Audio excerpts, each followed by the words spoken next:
Hello दोस्तों, स्वागत है आप लोग का एनसीईआरटी जोन में। इमरजेंसी प्रोविज़न से रिलेटेड जो भी क्वेश्चन आया हुआ है आज तक एग्जाम में, वो सब हम डिस्कस करेंगे।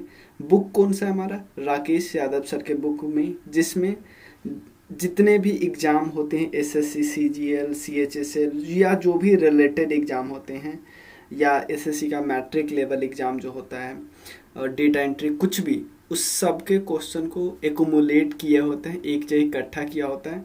तो इसमें हम 2020 तक के क्वेश्चन को डिस्कस करेंगे। ध्यान देना, 2017 के क्वेश्चन को हम चैप्टर वाइज डिस्कस करें, 18, 19, 20 को हम पेपर वाइज डिस्कस करें। दोनों साइमल्टेनियसली चल रहा है। यहाँ पे जो आपको दिल्ली पुलिस वाला भी चल रहा होगा, वो इसी सीरीज का पार्ट है। 2017 तक हम क्या क्या डिस्कस कर चुके हैं। पॉलिटी में इमरजेंसी प्रोविजन, इसके बाद एक चैप्टर मिसलेनियस, एंशिएंट का एक चैप्टर बचा हुआ है सदर्न वाला, क्लियर, सदर्न रूल वाला। उसके अलावे हमारा मॉडर्न हिस्ट्री कंप्लीट है। मॉडर्न हिस्ट्री का पीपीटी में डाल चुका हूँ, इन दोनों का पीपीटी 1-2 दिन में डाला जाएगा। तो ये तीनों आपका कंप्लीट हो जाएगा। ये सीरीज चल रहा है, इसके बाद यहाँ पे केमिस्ट्री स्टार्ट होगा। कोई दिक्कत नहीं, चलिए शुरू करते हैं। पहला क्वेश्चन है, how many types of emergency is provision in the constitution. तो सबसे पहले हमें दिया हुआ है, देखो कई क्वेश्चन तो बहुत आसान पूछे, इवन मैं बताऊंगा कि कैसे कैसे क्वेश्चन। हाउ मेनी, सबसे पहले आपको पता चलना चाहिए कितने टाइप ऑफ इमरजेंसी हमारे संविधान में, कितने type of emergency. 3 type of emergency है। एक है नेशनल इमरजेंसी, एक है स्टेट इमरजेंसी, और तीसरा है फाइनेंशियल इमरजेंसी। आर्टिकल 352 में नेशनल इमरजेंसी के लिए रिलेटेड प्रोविज़न है। आर्टिकल 356 में स्टेट इमरजेंसी, और 360 में दिया हुआ है फाइनेंशियल इमरजेंसी। आज तक फाइनेंशियल इमरजेंसी कभी भी अप्लाई नहीं हुआ है देश में। ये है 3 टाइप का, तो इसमें भी कोई दिक्कत नहीं। According to Indian constitution, who has power to declare emergency. देखो, पावर डिक्लेयर इमरजेंसी का डिक्लेयर करने का पावर होता है प्रेसिडेंट के साहब के पास। लेकिन लेकिन लेकिन लेकिन एक चीज मैं आपको बताता हूँ। पहले क्या होता था, प्राइम मिनिस्टर बोल दिए कि सर आप कर दो, इमरजेंसी डिक्लेयर कर दो, ये कर देते थे। लेकिन 40, क्योंकि आपको पता है 1975 से 77 में इसका गलत यूज हो गया, तो बाद में 1978 में एक अमेंडमेंट किया गया। कौन सा अमेंडमेंट था? 44th constitutional amendment act. 44th constitutional amendment act में क्या था कि अब ध्यान देना, अब क्या है, रिटन रिकमेंडेशन देना होगा कैबिनेट के द्वारा। ध्यान देना, रिटन रिकमेंडेशन देना होगा कैबिनेट के द्वारा। कैबिनेट कैबिनेट कैबिनेट वर्ड एक बार ही पूरे संविधान में यूज हुआ है, और वो अमेंडमेंट के थ्रू यूज हुआ है। कब? 44th कॉन्स्टिट्यूशनल अमेंडमेंट एक्ट में। किससे रिलेटेड? आर्टिकल 352 से रिलेटेड, कि नेशनल इमरजेंसी अगर प्रोक्लेम करना है प्रेसिडेंट को, तो प्रेसिडेंट को कैबिनेट के तरफ से रिटन रिकमेंडेशन मिलना चाहिए। समझ में आना, कैबिनेट के तरफ से। तो ये डिक्लेयर प्रेसिडेंट इवन इमरजेंसी आने के पहले भी डिक्लेयर कर सकते हैं, लेकिन उसके बाद, मतलब इमरजेंसी ऐसा लग रहा है कि इमरजेंसी मतलब ऐसा लग रहा है कि प्रॉब्लम आएगा, उससे पहले भी इमरजेंसी डिक्लेयर कर सकते हैं। जैसे आपको पता है नेशनल इमरजेंसी डिक्लेयर करने का प्रोविजन क्या है? वॉर, एक्सटर्नल एग्रीगेशन और आर्म रिवेलियन। ठीक है ना, वॉर, एक्सटर्नल एग्रीगेशन और आर्म रिवेलियन। एक्चुअली पहले आर्म रिवेलियन के जगह पे था इंटरनल इमरजेंसी, इंटरनल इमरजेंसी। लेकिन अब इंटरनल इमरजेंसी के जगह पे क्या कर दिया? Armed rebellion. तो ऐसे याद कर सकते हो, वियर, ऐसे याद कर सकते हो। ठीक है, इन तीनों पे। तो अब क्या है कि प्रेसिडेंट क्या कर सकते हैं? प्रेसिडेंट पहले ही, जैसे वॉर का सिचुएशन है, तो वॉर होने ही वाला है, तो प्रेसिडेंट पहले ही इमरजेंसी डिक्लेयर कर सकते हैं। लेकिन जिस दिन इमरजेंसी को डिक्लेयर करेंगे, उसके, ध्यान देना, उसके 30 दिन के अंदर लोकसभा और राज्यसभा से पास करवाना होगा इसको। नहीं तो अगर लोकसभा राज्यसभा ने यहाँ मना कर दिया कि नहीं यार एक गलत है, प्रेसिडेंट साहब तो गलती कर दी है, तो ये उसी दिन सीज हो जाएगा। समझ में आया? चलिए, तो ये प्रेसिडेंट। आगे चलते question. Which of the following set of articles deal with the emergency provision? हमने बताया था 3 आर्टिकल है, आर्टिकल 352 नेशनल इमरजेंसी से related, article 352 6 state emergency, financial emergency. याद करना है, 4 ऐड करते जाना, ठीक है। Under which article of the constitution, national emergency के लिए आर्टिकल 352 है, ठीक है। डिक्लेयर इन अकाउंट एक्सटर्नल, देखो मैंने बताया था नेशनल इमरजेंसी के लिए क्या ना, war, external aggregation, arm rebellion के लिए आर्टिकल कौन है, 352 है। 352 6 है स्टेट इमरजेंसी के लिए। देखो जो क्वेश्चन सेम है वो मैं बार बार नहीं करा रहा हूँ। देखो, national emergency in India can be declared by president of India due to the external aggregation on arm revolt through 352। समझ में आया ना।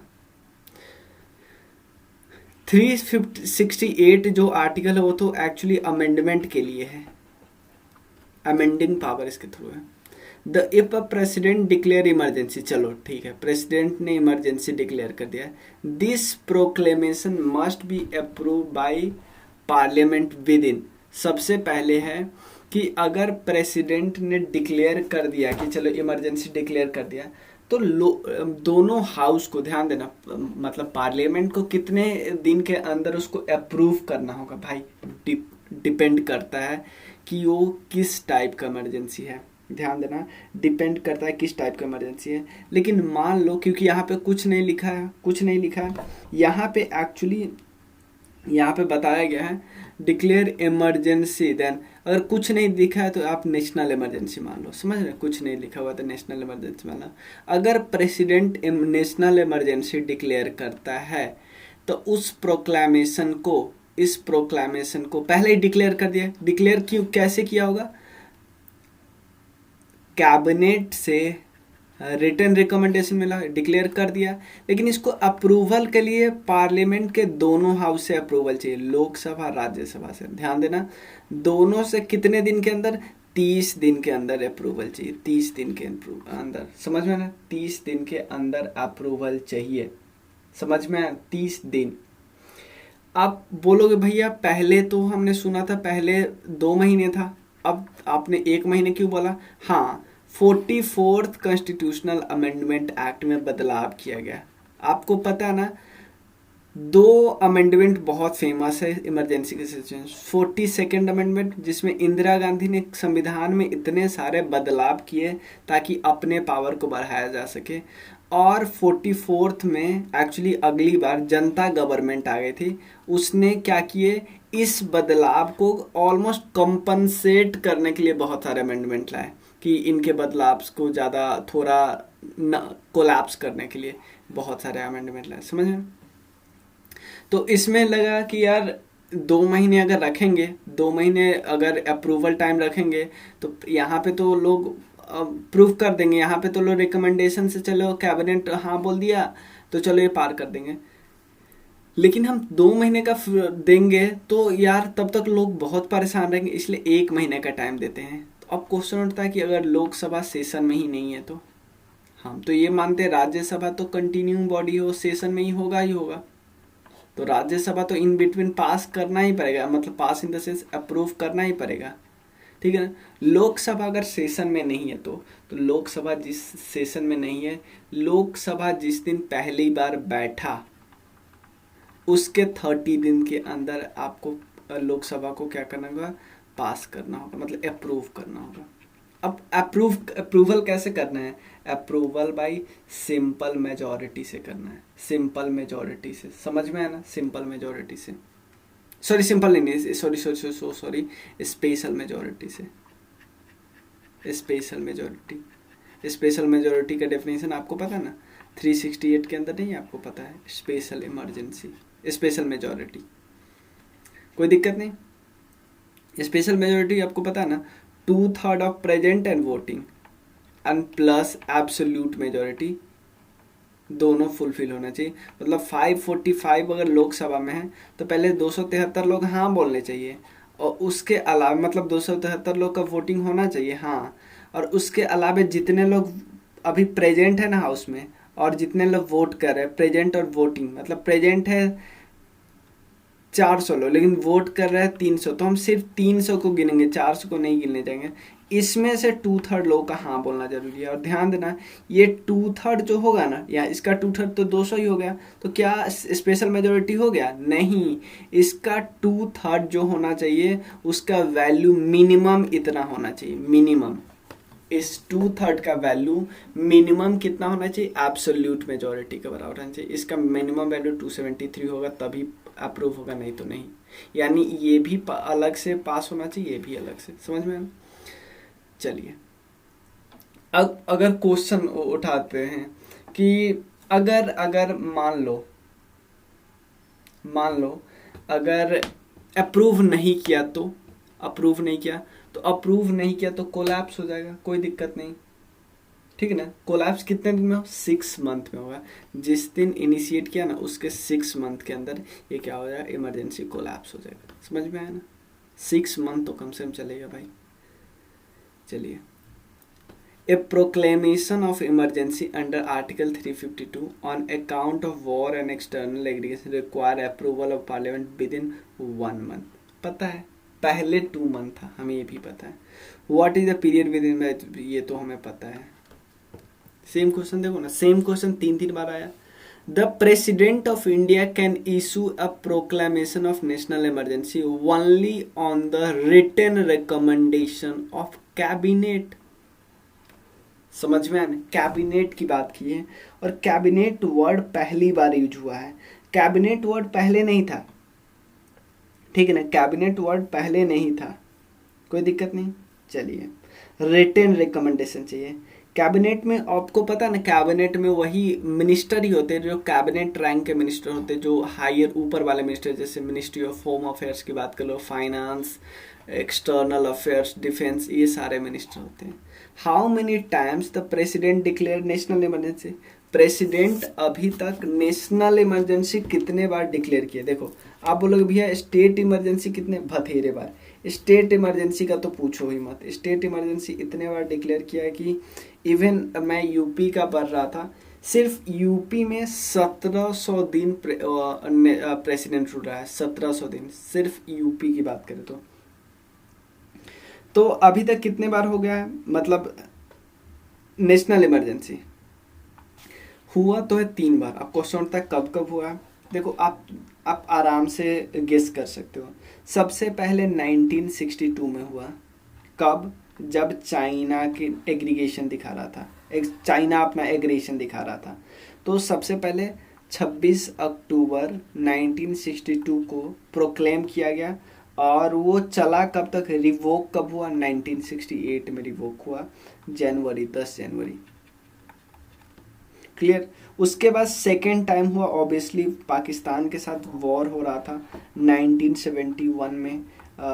ये कब हुआ? दिसंबर 3 को। क्लियर? उसके थर्ड प्रोक्लेमेशन कब हुआ? 1975 को, जून 25। ठीक है। और एक्चुअली जब इस समय प्रोक्लेम हुआ तो ये वाला इमरजेंसी चल ही रहा था। क्लियर? तो आप बोलोगे भैया ये चल ही रहा था तो ये फिर क्यों? भाई ये अलग ग्राउंड पे था। इस समय ग्राउंड था इंटरनल डिस्टरबेंस। पहली बार और आज तक सिर्फ एक बार इंटरनल डिस्टरबेंस के बेसिस पे इमरजेंसी प्रोक्लेम किया गया। भाई इस इमरजेंसी से किसी को कोई प्रॉब्लम नहीं है, और इस इमरजेंसी से इस इवन डेमोक्रेसी पे भी कोई खतरा नहीं होता है। लेकिन इस इमरजेंसी से डेमोक्रेसी पे खतरा हुआ, और एक थोड़ा सा काला दाग हम बोल सकते हैं हमारे डेमोक्रेसी पे, जब इंटरनल डिस्टरबेंस के बेसिस पे आप क्या करते हैं? इमरजेंसी प्रोक्लेम कर देते, वो भी नेशनल इमरजेंसी। समझ में आया? तो ये गलत। और ये दोनों को एक साथ रिवोक किया गया था 1977 में। ये और ये रिवोक किया गया था साथ में। In India which kind of emergency has been impose only once? देखो, प्रेसिडेंट रूल बथेरे बार, ये एक बार भी नहीं। एक्सटर्नल सिचुएशन इमरजेंसी 2 बार, एक बार 1961 में, 2 में, 1971 में। कोई दिक्कत नहीं।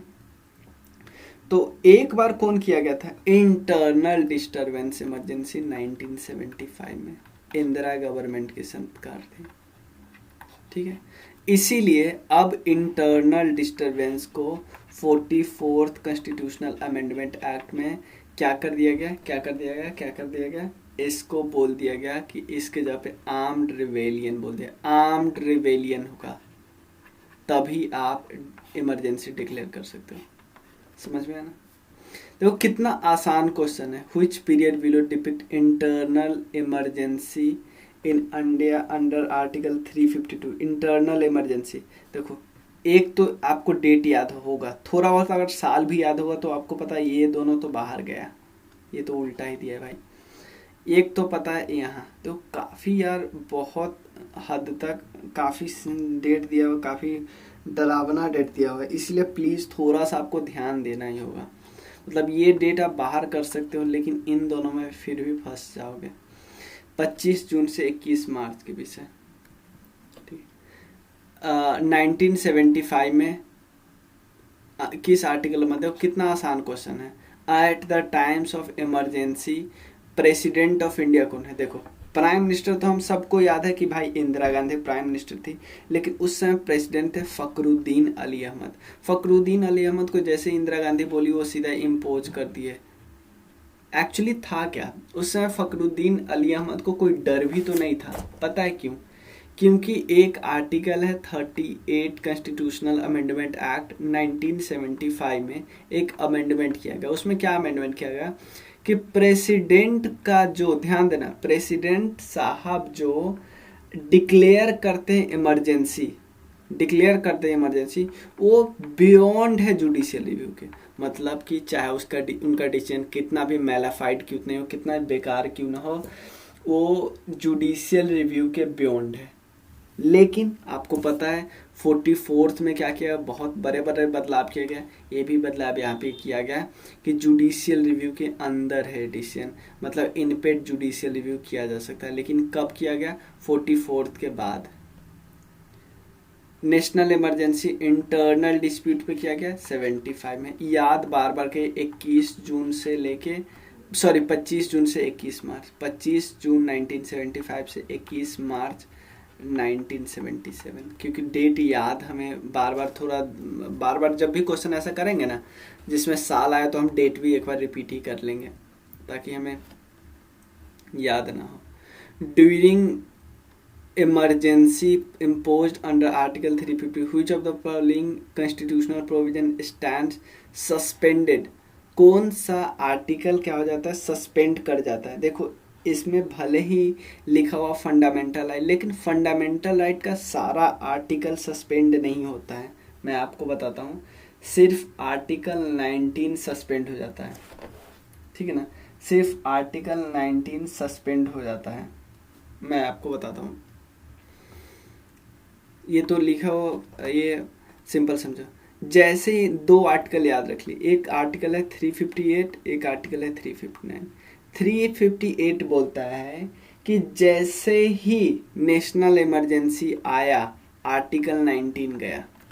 ध्यान देना, समझो नेशनल इमरजेंसी और आर्टिकल 19 के बीच तू मैं का रिश्ता है। जैसे ही आर्टिकल 19 आया, नेशनल इमरजेंसी आया, आर्टिकल 19 भागा। अब इसके लिए कोई स्पेशल प्रोविजन या स्पेशल ऑर्डर की ज़रूरत नहीं होती कि इसको सस्पेंड करते आर्टिकल 19 को। फंडामेंटल राइट में नहीं है, मूवमेंट वगैरह के लिए, यूनियन वगैरह बनाने के लिए, कि कहीं भी जा सकते हो, घूम सकते हो, बिजनेस कर सकते हो, ट्रेड कर सकते हो इंडिया में कहीं, तो ये वाला सीधा सस्पेंड हो जाएगा। क्लियर? एक आर्टिकल तो 359 पता है क्या बोलता है? 359 बोलता है कि देखो पार्लियामेंट, इसमें तो क्या है कि जैसे ही आया नेशनल इमरजेंसी वैसे ही आर्टिकल 19 भाग गया, आर्टिकल 19 ऑटोमेटिकली सस्पेंडेड हो जाता है। लेकिन एक चीज़ ध्यान रखिएगा, 44th कॉन्स्टिट्यूशनल अमेंडमेंट एक्ट में क्या बोला गया कि आप सिर्फ वॉर एंड एक्सटर्नल एग्रीगेशन के केस में इसको ऑटोमेटिकली सस्पेंड कर सकते हैं। इंटरनल या आर्म रिवेलियन के केस में इसको ऑटोमेटिकली सस्पेंडेड नहीं कर सकते। अब 359 क्या बोलता है? इसमें भी बदलाव किए गए 44वें संविधान संशोधन में। क्या किया गया कि आप कोई भी आर्टिकल को हटा दीजिए, मतलब कोई भी आर्टिकल को, पता है क्या होता है कि आप उसके इन्फोर्समेंट को रोक सकते हो। मतलब ऐसा नहीं कि फंडामेंटल राइट हमेशा के लिए नहीं, या कोई सुप्रीम कोर्ट जा ही नहीं सकता। फंडामेंटल राइट के वायलेशन के केस में आप सुप्रीम कोर्ट नहीं जा सकते, सिंपल, वो भी इस टाइम पीरियड में सिर्फ। लेकिन आर्टिकल 20 और 21 कभी भी आपका सस्पेंड नहीं किया जा सकता। ये लिखा है आर्टिकल 359 में कि सारा को सस्पेंड किया जा सकता है, लेकिन सेपरेट ऑर्डर से, ध्यान देना, सेपरेट ऑर्डर से। लेकिन ये दोनों कभी भी सस्पेंड नहीं हो सकते, कोई दिक्कत नहीं। चलिए, during the an emergency all of the following fundamental rights suspended except, कौन सस्पेंड नहीं होता है? एक तो आपको पता है दो सस्पेंड नहीं होता, एक कौन है? आर्टिकल 20 और एक है आर्टिकल 21, पता है ना। और आर्टिकल 20 कौन है और आर्टिकल 21 कौन है, ये हमें पता ही है। तो एक तो हमें पता है आर्टिकल 21 है लाइफ एंड पर्सनल लिबर्टी से रिलेटेड, तो ये हो गया clear.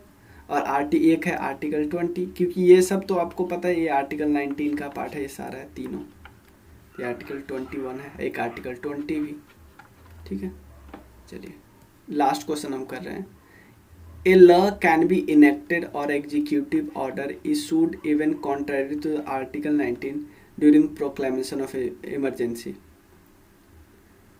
Even contrary to the article 19 during proclamation of emergency. तो सिर्फ और सिर्फ वॉर एंड एक्सटर्नल एग्रीगेशन के केस में, सिंपल एंड वॉर एंड, मतलब ये ऑटोमेटिकली सस्पेंड हो जाएगा, लेकिन सिर्फ वॉर एंड एक्सटर्नल एग्रीगेशन के केस में, समझिए। अभी तो मैंने बताया था कि इंटरनल आर्म रिविलियन केस में ऑटोमेटिकली सस्पेंडेड नहीं होता, ये ध्यान रखिएगा।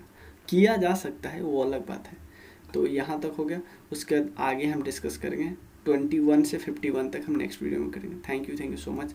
और आप इस कोर्स को ज्वाइन करने के लिए 9582062485 पे मैसेज कर सकते हो, या आपके किसी दोस्त को ज़रूरत हो तो उसको ये नंबर दे सकते हो। Thank you so much.